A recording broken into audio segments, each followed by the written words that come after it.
Hello gamers and welcome back to another episode of Vidja Game Hunting. We are back at the flea market again. This is footage from Labor Day weekend, the closing weekend of the flea market in my area. What will we find today? Trash or treasures? Well, who knows? Let's take a look.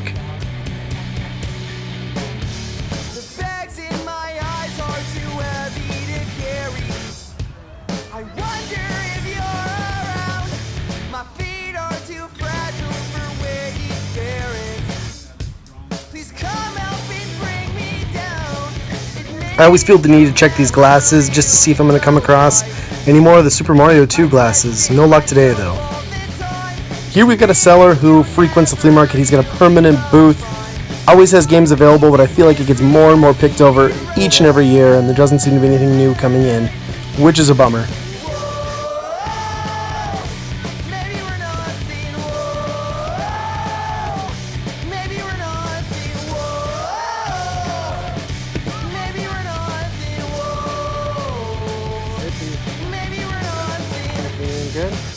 And as usual, the kids are hard at work, combing through the buckets of toys looking for something that they can con mom and dad into picking up.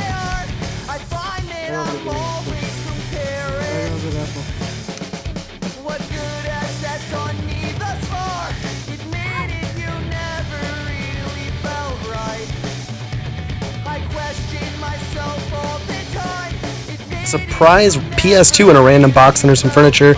You know, I have enough PS2 stuff that I didn't even ask a price on that. And last up is the booth ran by Mobile Game World. They frequent the flea market again, and these guys always have a really good selection of games, probably the best at the flea market. So generally I'll pick up a few games that I just don't have in my collection and get at a good deal.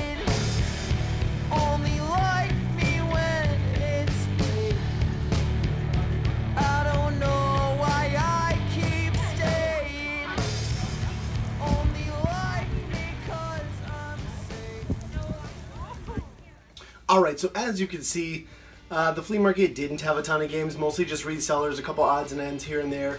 As I've said many times in the past, this flea market has turned into more of like a collectibles and knickknacks and crafty type items, I guess, more so than just straight up junk, which is kind of what you're looking for if you're out there game hunting. But it's still fun to go nonetheless, and especially with this being closing weekend, I couldn't pass it up. I didn't have a lot of time to get to the flea market this last year or garage sale. So I was happy to see anything out there and just get to pick up a few games. And what I got, I bought from the Mobile Game World, 3 games off of them. I can't say exactly what I paid. I want to say it was like 45. I can't quite remember. This was a while ago now. But I picked up some NES games that I needed for my collection. I'm really trying to focus on getting back into getting my NES collection built up. So first up, we got Tiles of Fate. And this is a Mahjong game. I'm kind of a sucker for the unlicensed American Video Entertainment cartridges, so I had to get this one. A game I enjoy, kind of uncommon, I guess. Toki. This is a Taito game. He plays a monkey, runs around spitting projectiles at enemies. Not bad. Happy to have this one in my collection. And then one I had never seen, so I just decided to pick it up, and this is Mendel Palace, I believe. Hudson Soft. I honestly just picked it up because I've never come across it. I've played it a little bit just to make sure it works, but I haven't really gotten into it, so I'm not sure on this one yet, but it's one I didn't have and one I haven't come across before, so I was happy to get that. Now, since the flea market, I've had a few pickups. One of the ones I had in the same town, actually, this is a neighboring town that the flea market's at. It was a Craigslist deal. Started out as actually a Facebook listing. I ended up getting in on this one, and I worked out a deal. Really excited about this for a TurboGrafx 16. Comes with the controller, all the hookups, and the TurboGrafx itself, as well as Keith Courage, the Hue card. Really pumped because it does have the back on it. Generally, when you find them, they're like this. Doesn't have the protective cover. In fact, the one I use every day did not come with this. And I got this all for $60, which I thought was a really good deal, especially since they don't come up in my area at all. And I love the TurboGrafx. It's one of those systems that I play all the time, and I'm constantly worried about the day that it goes out because I know it's going to be hard to track down a replacement. But now I don't have to worry about that. I've got a backup, which is fantastic. And then outside of that, I really haven't had a whole lot of pickups, but I did do a trade with my buddy Scott. He lives in Washington. Generally, we get together about this time and we hit Portland Retro Gaming Expo and we get to run into each other there and catch up. Unfortunately, I wasn't able to make it out there this year, and I don't think Scott went either. But we did a trade in the mail. I sent him couple NES games and a PS4 game, and he sent me a package of games along with it. The one I wanted the most was for the Super Nintendo, that's Super Ghouls and Ghosts. Really good game, did not have it. Happy to get that in the collection.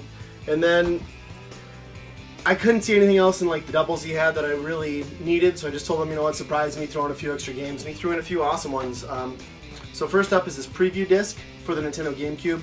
Comes with playable demos for a few games: Sonic DX, Splinter Cell, Beautiful Joe, Billy Hatcher. And it also looks like you can download some games using the connecting cable to the Game Boy Advance. Dr. Mario and WarioWare. So that's cool, I'm going to have to try that. I got a disc copy of Forza Motorsports for the original Xbox. For the PS2, SOCOM 3, US Navy SEALs. And last one was Rainbow Six 3 for the original Xbox. So those were all really cool. Really nice to do a trade. Thanks again, Scott. But yeah, that's about it. I didn't have a ton of pickups this time. I do have a big lot that I'm going to be showing in an upcoming video. So stay tuned for the next episode of Vidja Game Hunting. And you know, as always, thanks for watching, and I will talk to you next time.